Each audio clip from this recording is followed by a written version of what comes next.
Hello, everyone. I'm here with Andras Jones, who you might know if you grew up the same time period as I did, as Rick Johnson in Nightmare on Elm Street 4, The Dream Masters.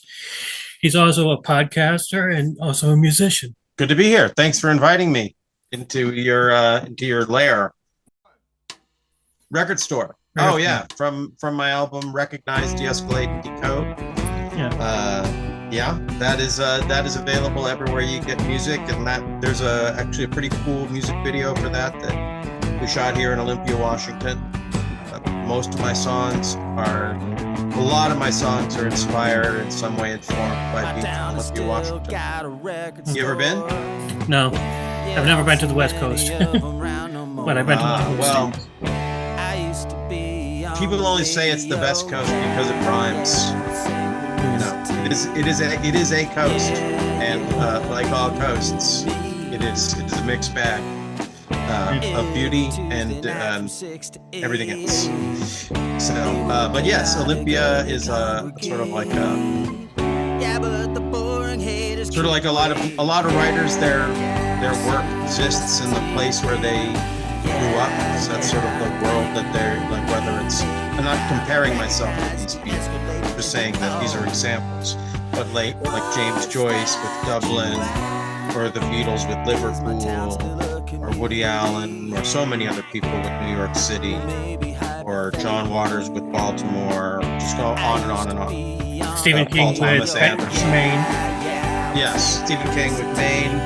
Like a lot of his stories all happen in that world. And you could put a Stephen King story any place. He has had stories that happened other places, but we all kind of just know that that's the feeling. Same thing with the Beatles. It's like their songs aren't all about Liverpool, but you just kind of feel that permeating their work. Yes, And like Olympia is definitely that. yeah, you're getting vibes of that place, whatever. They right, like you get the vibes from that place. Yeah, I hope so. I hope so. I think like some of those people I mentioned have a really like warm and loving relationship with that place, Mm-hmm. and then some of them have a more sort of challenging, like antagonistic attitude towards that place. Yeah. I probably fall into the latter now, a little bit more pugnacious in my approach. Our first question would have to be, what made you want to work on Nightmare 4? They hired me. Yeah. I mean, really, I was not really. I was auditioning for a lot. I was a teenager in Hollywood, and I was working somewhat and on the road to working more and auditioning all the time. Mhm. And this one, you know, they with actors, it has a lot more to do with who chooses you than who you choose. Yeah. For most actors. Yeah. Like if you like your agent would probably give you some suggestions and stuff like that. Not Like, really. They just said, whatever that they would just send me out for anything that they would, that was out there. They hit the breakdowns. That's the list of all the shows and films and whatnot that are looking for actors. And if they were looking for someone like a teenager, basically, if they were looking for a teenage guy who wasn't like obviously a big jock, I was up for a lot of roles, from everything from nerds to like, you know, guy next doors to, I played, some sort of bad yeah. boys and creeps, but, so I was able to just to have access to a wide range of things.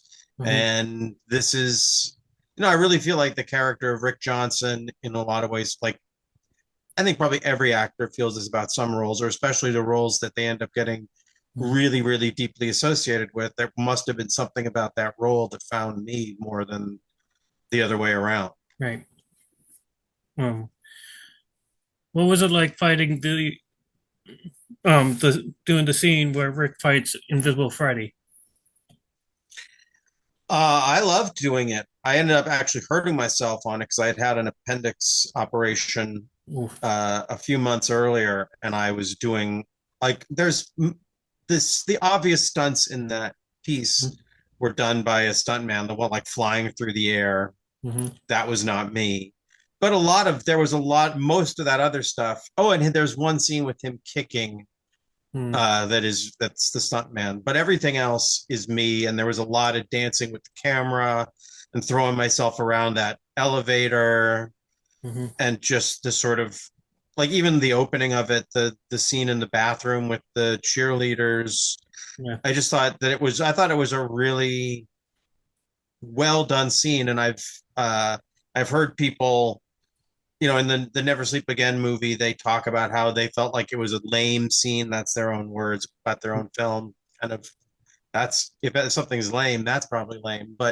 Uh, but no, I loved it, and I think that it was definitely fun to do. And even though I didn't get to work with Freddie directly in our death scene because he's invisible, Yeah. um, I like to say that uh, it uses the oldest special effect in the books, Yeah. acting. Yep. And using your imagination. Yeah. And I think Robert was actually working on V or something like that, and that's probably why they couldn't film him.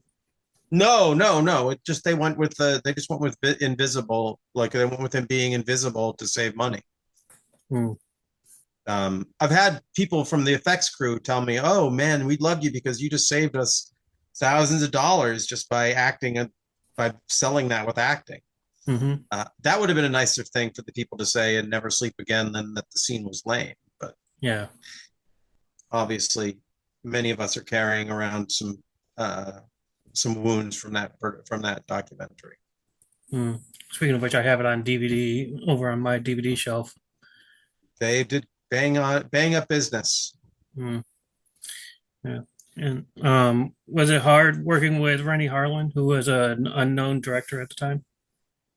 Yeah, he was not a very he was not particularly friendly to me. Hmm. So I was going out with Tuesday at the time, and he definitely seemed like he was bummed that she was going out with anyone instead of him, Uh, which is a weird way for an adult man to treat an 18 or 19-year-old kid at the time. But hmm. he has Well, you beautiful expect he hair. was Finnish. He's Finnish, so we can't hold that against him. Uh, well, maybe you can't. Let's see here. Did you have to learn German when doing the Return of Averill? April's Arrival. No, I did learn some German for April's Arrival, and the only version that exists is funny that you ask about that film. That's crazy. That is it's very obscure. It is. I put it on Vimeo, so people can watch it if they want to find it. Averil's Ankommen or Averil's Arrival, and it's a film that was shot in Vienna in the early '90s, and I played the lead role. Mm-hmm. Uh, and it's a really interesting film, but the only version that exists is dubbed in German. So you can watch it and you can see me, but you can't hear me. Mm. I think that makes the film even stranger. It's one of the in a career full of strange outliers, it is the strangest outlier.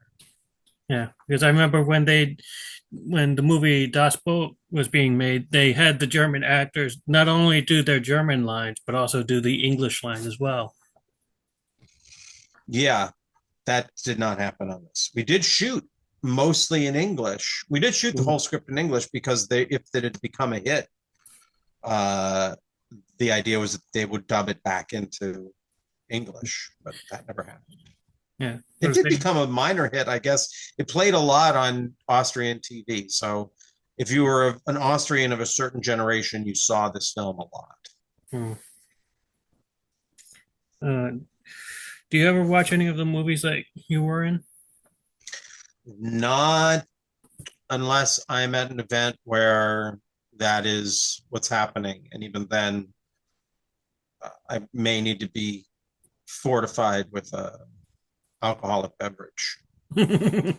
Yeah, like if they're showing you like showing off a highlight reel or a certain scene when you're doing like a panel at a convention or something like that. Yeah, it's not I think there may be some actors who enjoy watching their films, but Mhm. I think most actors do not enjoy the result as much as the process. Probably because they said say to themselves if they do watch it, like, oh, I could have done this way, or it could have been better if I did it like this or like that. Maybe I think that may be how I have a different interpretation. I just think that it's uh, we're just not like there's something unnatural about viewing yourself, especially in a film. I think that there's a lot more. There's a lot of this unexplored or unrecognized psychological factors going on between when with particularly with film and particularly with narrative film where you're pretending to be things but in such a realistic way, and that those scenes are going to be received in such a potentially large way over great expanses of time. Hmm. I just think that there is something, psychologically uh, challenging, confusing, off-putting, isolating, disorienting about watching yourself on film in another person's vision. And it Yeah. may be different if you are the creator of the film. I have had a little bit of experience of that. So like I could watch some of my music videos somewhat, and I don't have that experience so much. But then again, my music videos are about songs that I wrote. So I think it's maybe a different thing if you're the creator. But if you're the pawn in somebody else's piece, um, I think it's a little uncomfortable. Maybe a little less so as you get older and further away from Do you ever keep in contact with your former co-stars?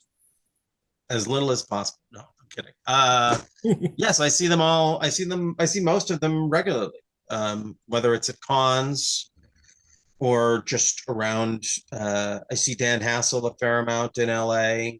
Uh, I talk with Tuesday Night fairly often Mhm. about music stuff. Um, Toy and I have been we've all been in regular contact, particularly when there are cons Yeah. where there are things relating to Nightmare, but also just in our own personal lives over particular issues or things that Yeah. any of us are going through. And I think they recently released the single version of Tuesday's song "Nightmare" from. Running for this nightmare, yeah, Yeah, they recently finally released an album version of that, but in the form yeah, of a single. yeah. Tuesday is a very talented singer and songwriter, and she comes from songwriting royalty. I don't know if you Yeah. know her dad, Baker Knight, was like a major songwriter in LA in the 50s and 60s and wrote songs for Ricky Nelson and Elvis and Dean Martin. And yeah, he wrote Lonesome Town for Hmm. Ricky Nelson. So, he was a heavyweight. And her mom is pretty cool too. I love her mom. I know I never got to meet her dad, but yeah. Hmm. Let's see here. Mhm. I'm trying to find the right question here.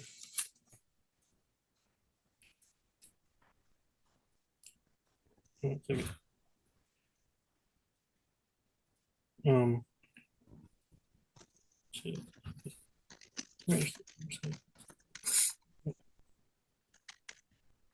Oh, um, who did you enjoy working with in terms of your co-stars? Who did I enjoy working with? I enjoyed working with all of them. I mean, I was dating and, you know, Tuesday and I were falling for each other Mhm. as we were in the midst of making the film. So that I think probably I'd have to say Tuesday, but at the same time, that could be complicated. And Mhm. my relationships with all the other actors were just, you know, just pretty fun and just like kids hanging out making a movie. Mhm. Um, yeah, I uh, I have good memories with pretty much everyone on the film. I mean, the actors, and Yeah. most of all the crew. Like I said, things were weird.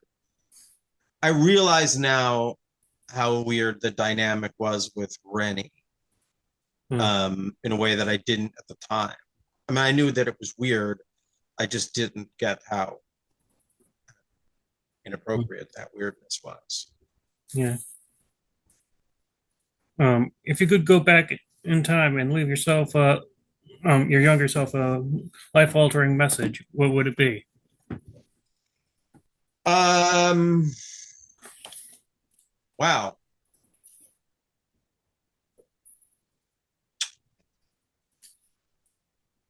I think I I might have focused. Yeah, I probably would have focused more on the.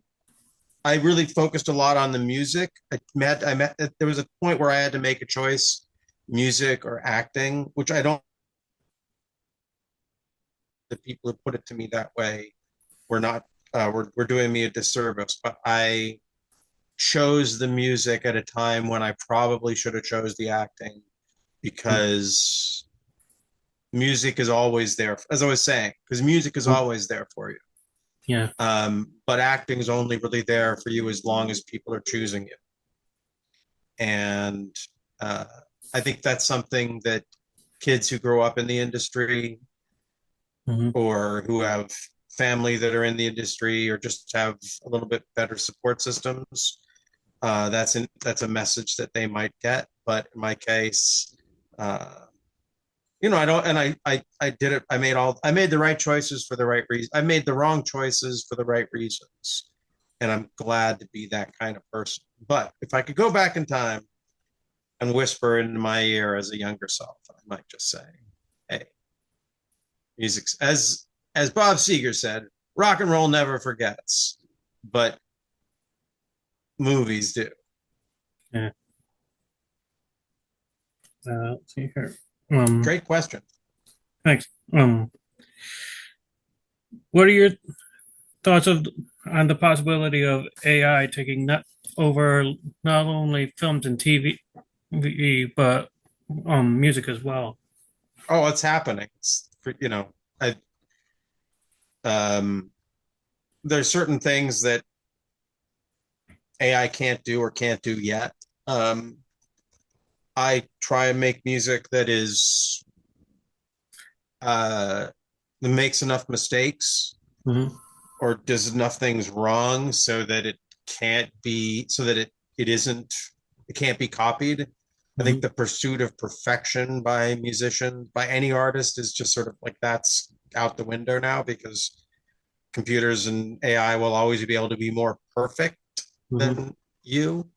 Um, yeah, I honestly I think that the film and music is the least of our worries. I think it'll be uh, I think we should be more worried about AI cops and judges and Hmm. doctors and Yeah, than about AI musicians and like taking over filmmakers. like the media industry. Very Just taking over, like, you know how it is trying to get an answer out of an automated response when you're trying to deal with customer support. Mm. Imagine if that's how you're dealing with, the legal system. I mean, it's right out of Brazil, the Yeah. film Brazil, Yeah. which is a film that even before AI, they tried to, the earlier version of AI, which is just people in pursuit of the lowest common denominator, tried to keep that film from being seen. So there's a reason for it. And in my personal opinion, I think the best music is usually music that comes from the soul, from like, from the heart. And AI will never be able to achieve that because they have no heart and they have no soul. So they won't be able to translate their feelings into like their music, which most musicians do. I hope so, but I feel like the music industry, even before AI, has done a great deal to try and to to remove the soul from even soulful living human beings. So I actually, on the music side, I think that AI taking up all of the perfection seekers Hmm. um, is going to actually create an opportunity for artists to have something original to say, but not an opportunity in a necessarily in a commercial sense. Hmm. Because I think the money will, because I think AI is just too good for business. And I think there are a lot of people who don't really require nuance or soul or, they just want, I've worked in a lot of restaurants and they like to keep it at a certain beat per minute Hmm. and nothing that sticks to your brain too hard because you want to just keep people Yeah. functioning, happy at a light level, and ready to move on. You Hmm. know, no 7 minute songs. It's going to keep them at the table. That's for sure. Yeah. Um, and the last question is, will you ever act in another movie or show again? That's the question every actor wakes up with every day. There's a couple of things like small things, friends' pictures that I have done small roles in that could show up on the radar. And I continue to do things creatively and keep myself out there. But who knows? Who Yeah. knows? I have a new single called "I Saw Them Everywhere." Did I send it? Did I send it to you? No, you didn't. Okay, I'll send it to you. You can play it at the end of this. Yeah. Um, and I'm really excited about this particular song. It's could be interpreted as a ghost song. It's kind of ambiguous. The musicians on it are pretty amazing. Pete Thomas from Elvis Costello and the Attractions plays drums on it. If you're a fan of that kind of music, I think he's one of the greatest living drummers, rock and roll drummers, or just drummers in general. So getting him to play on a couple of my tracks was pretty amazing. There's fantastic. When you're listening to it, you're going to hear one sort of unique sound that maybe you aren't able to place, and that's a bass harmonica being played by Ross Karen, who regularly tours with Ben Folds 5. Played a lot of the harmonicas on A Complete Unknown, the Dylan movie with Timothée Chalamet. And then just since I'm naming names, Vikram Devastali and Jordan Katz make up the rest of the horn section, and Fernando Perdomo, a really excellent producer and songwriter and multi-instrumentalist that I know in LA, plays the bass and the vibes on it. And it's tough to talk about something before people hear it, so I just hope people check it out. And if you like my music, please subscribe to me where on Spotify or Apple Music or wherever you get your music. And if you want to buy an LP, you can find all my music at previouslyyours.com. Also, andrasjones.com will get you there, but the site is Previously Yours. That was the name of my band back in the 90s, Mr. Jones and Previous. eventually shortened just to the previous. And yeah, you can find my music there and information about my podcasts, my book, films, and just everything else that I'm up to creatively in the world. So yeah, I hope you enjoy the new single. I saw them everywhere. Well, thank you for doing this interview. It's been a great pleasure talking to you. Yes, thanks. Thank you. This is really great, and hope I see you at a con one of these days. Yeah, I hope so too. Excellent.